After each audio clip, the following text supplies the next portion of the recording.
It's time for the Wrestling Observer Extra. One more time for old time's sake. With Dave Meltzer, right here on The Law. Live audio wrestling. And let's go. We're now smoking with the best. Welcome back. It's hour 2 of The Law, an hour later tonight. But we had to move Dave Meltzer down a little bit. But he is here, 1 a.m. Eastern. Not so late your time, Dave. Talking about Payback tonight. It's the first pay-per-view of a new era, A Dave. new era. Seems a lot like the old era is the conclusion we've come to. Same as the old boss. It felt like it was hilarious watching the Vince McMahon thing because he's talking about how Raw always reinvents itself. And the funny thing is everybody's complaint is that Raw is always the same. Yeah. And reinventing itself is going back to the same angle they've done for the last 20 years, which is the McMahon family, being the center, piece of everything. I mean, when they went in there and what they did essentially, the guys, Roman Reigns and AJ Styles had a very good main event, but at the end they were secondary characters to Shane and Stephanie. Yep, that's exactly how I felt, Dave. I felt that whole main event and all the work that those two guys put into that got pushed aside because they ended up becoming the focus. Yeah. And, it was just like this whole thing of this long storyline that was very predictable, with a cheesy count out where you knew that when Shane did the first one that Stephanie was going to have to do one. Yep. And then by the end, it was just like, it felt like a TNA main event to me. In the old days where Jeff Jarrett would overbook stuff and they would just have a bunch of run-ins and a bunch of this and a bunch of that. And then when it was over, it was kind of like you'd already lost focus of, it didn't matter who won and lost because, whether the match was good or not, so many things were taken away that it didn't matter at all who won because right before Roman Reigns has even left the ring, we found out he's got to have a rematch at the next pay-per-view. They couldn't even wait till tomorrow to announce the next main event. So I don't mind them actually getting ahead of themselves, but it is kind of ridiculous that you do a no DQ and no countout match, and then as soon as it's over, you go, we're going to do a rematch, and it's going to be like an Extreme Rules match, which I guess is no DQ and no countout. It's still the same thing. Yeah, it's crazy. Yeah. Overall, Dave, tonight's pay-per-view, what'd you come out of it thinking? The matches were good. I was liking the show up until really the last match, and the last match was very well worked, but I just thought that, I guess the last thing left a bad taste in my mouth in the sense it was like the new Raw is going to be Shane and Stephanie fighting each other. That's the answer to ratings is instead of coming up with something new, we're going to come up with something old. So I was left with kind of a bad taste, but as far as the matches went, I mean, every match was good that was on the pay-per-view, other than the first one, and and that was an unfortunate situation. Right. What about? How did you feel about the rehashing the Montreal screw job yet once again? I can't believe if they got this huge writing team and this is all they can come up with. Yeah, it's their idea of innovation. Because they've only done it 100 times. Yeah. And plus, I mean, you got Bret Hart right there. It's almost like they're rubbing it in his face. I doubt. At this stage of the game, he's gone through a lot where I really don't think he cares. Right. But I think in their mind it was like the deal is it was a way to build a rematch for Natalya and Charlotte. So the whole idea of this match was to build a rematch. So I get that, and I would just think that you could come up with a cleverer way than that. So yeah, I felt that. I felt Natalya was really doing a great job of selling, and the match was kind of good. In fact, it was getting really good, and then it just ended really flat. Mm-hmm. And it felt like it ended 5 minutes too early, too. I actually felt that in comparison to what these two have done before, I mean, we saw the Roadblock match, which I thought was good, and that match wasn't even as good as 2 years ago with their 2014 match in NXT. I thought tonight that they really, compared to what they've done in the past, weren't up to spec for the two of them. I think if they had 5 more minutes and a better finish, they probably would have ended up being close to the same level. Maybe not. I don't know.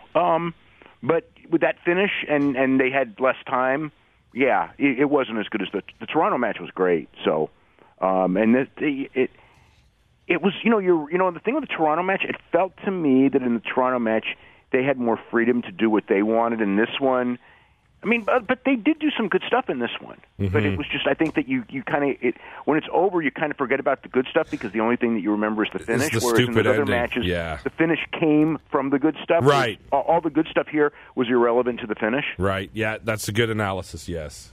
Looking at the main event, it is secondary, but we're still continuing on with this. We know that Styles and Reigns are going towards this next match in only 3 weeks at the next pay-per-view.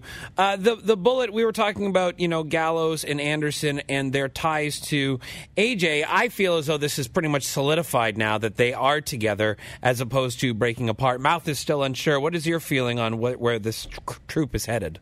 I'm still unsure too. I think that we'll have a better.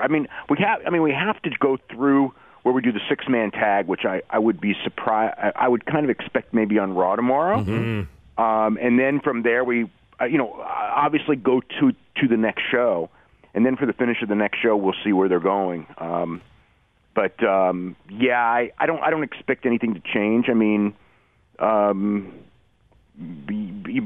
not. I like the idea that they're teasing it for a while anyways. Here's the thing. If they're going to all be together, then AJ's got to go heel.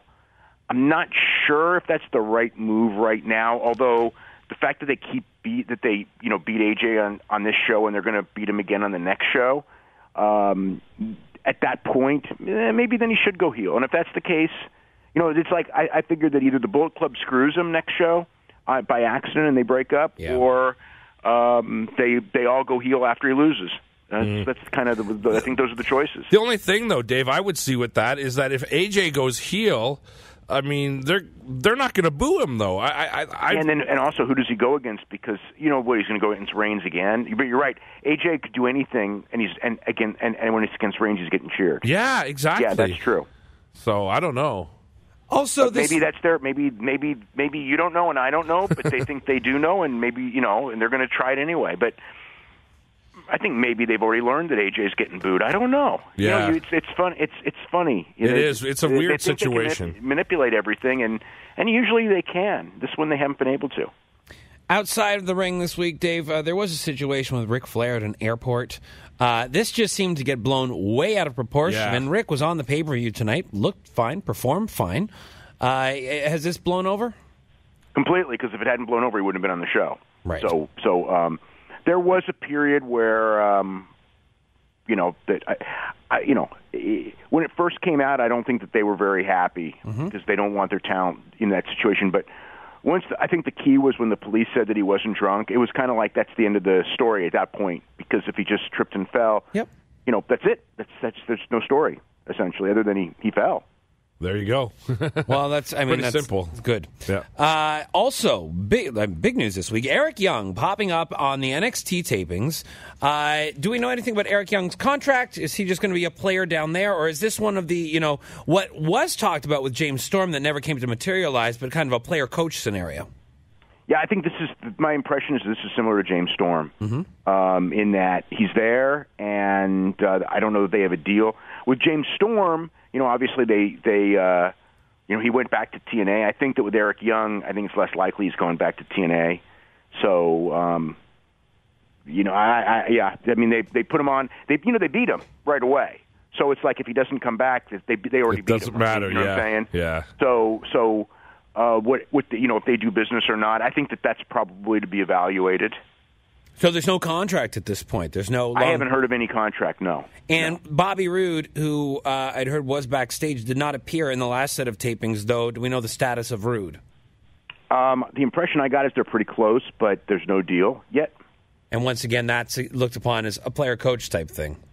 Yeah, and for him, I would be surprised if it didn't happen because,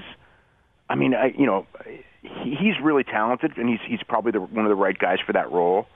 And there's no place else for him to go. With Eric, there's no place else. But I don't know that. I know that they were higher on Eric because I think that they thought he had better comedy skills. So I think they could both end up in there. In NXT. But in NXT, it's fine. NXT, you don't have the upside when it comes to the money that you would have on the main roster, but there's also. There's good things about being in NXT as well. I think that you're not booked to booked into oblivion at the same. You know, they're a lot better at booking talent. It's quite Like funny. Baron Corbin. Well, yeah, you know what? I was just going to bring that scenario up because Baron Corbin and a lot of other guys have just been pulled up to the main roster. Enzo and Cass, Vaudevillains, Apollo Crews. NXT is rather depleted at this point, and yet one of the first guys we see thrown into the mix is Eric Young and talk of Bobby Roode. I find it funny that they have all these people in development, and what do we get from development? No Way Jose. So where's the new talent that WWE is supposed to be developing at the Performance Center? We have Nakamura as the big star down there. That's weird to me when I watch NXT because Nakamura felt like more of a star than anybody on the show tonight. And the NXT touring shows are filled with the Johnny Gargano and Ciampa and all these guys that have been around for 10 years and are good wrestlers already. It's different. It's just different. And I think that gets in the way of development of guys because when the people say they haven't developed anyone, that's not true because obviously the women and everything came from started from scratch there. But when you compare the number of stars that they've developed as compared to OVW with like 20th of the budget, it doesn't look so good. But it's camouflaged by the fact that people think it's fantastic because they bring in Austin Aries and they bring in Bobby Roode and they bring in Samoa Joe and they bring in Johnny Gargano and Nakamura and you have a great product.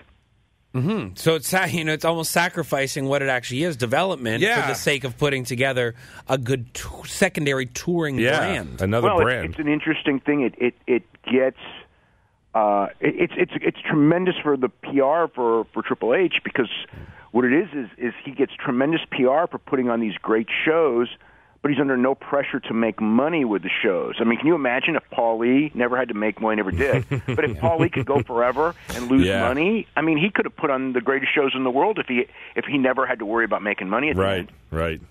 Let's just touch on the going on Conor McGregor scenario. He's still at it. 17 hours ago, he posted on Facebook, nobody gives an F about these other fights until this one is settled.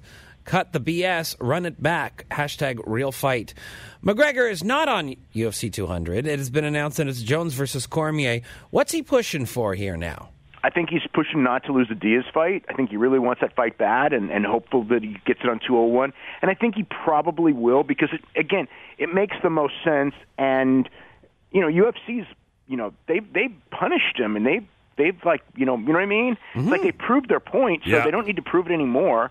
And, he came off bad. But at the end of the day, he's still the biggest draw that they've got as long as Ronda Rousey's out and maybe long term because who knows how long Ronda Rousey's going to fight. So. And that's it. And I mean, as big as UFC 200 will be, you still need something afterwards. And I mean, any show that he fights on is going to be a big show.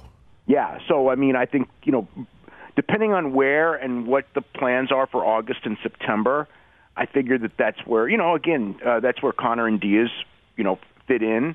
And there, I think he's really fighting to make that match and not to have to sit and wait for the Aldo and Frankie Edgar match. Right. It's not as big a money match, and he knows it. Mm-hmm. And plus, there's no revenge for him on Aldo. He already beat Aldo.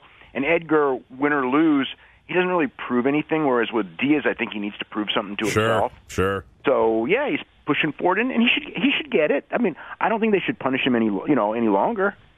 UFC 200 is Jones versus Cormier. We saw a strange version, a rusty version of John Jones in the ring versus OSP last week.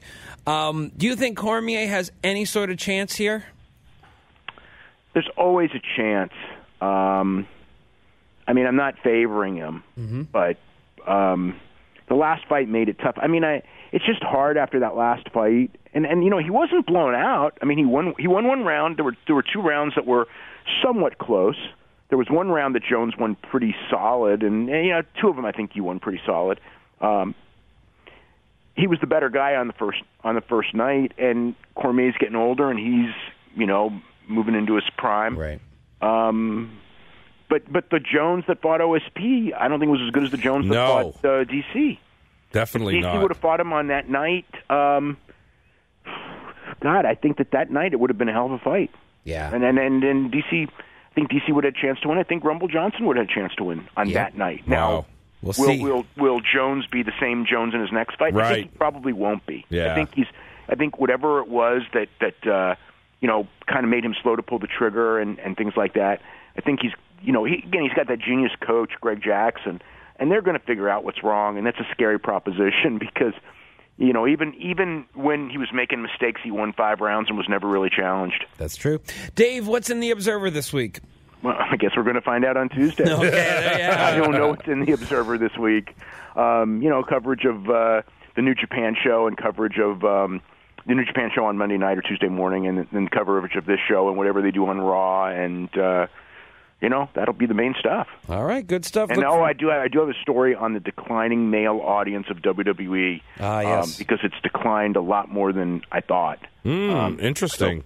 So it's actually pretty scary when you look at the numbers. Hopefully, this new era, this new era, it's like I don't see how this turns it around. No. God, if I turn it around, I'm going to turn it around by going backwards. Yeah, exactly. I mean, it's too bad because the last 2-3 weeks with Shane doing it by himself was fine.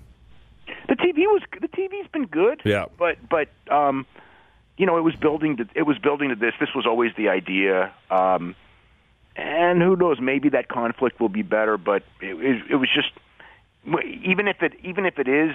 It's going to be really hard to get guys over because they're going to be the stars. And that's really been the case for several years. And that's, I think, the problem. You to really turn this thing around, it's not going to be Stephanie McMahon. It's not going to be Shane McMahon. It's going to have to be another Steve Austin. And there's not going to be another Steve Austin. Roman Reigns will never be that guy.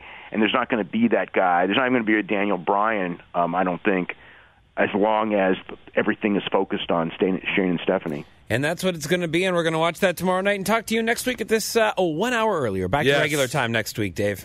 Okay, have a great week. You too, Dave Meltzer. WrestlingObserver.com is where you can find all of the Observer stuff, his podcast, etc.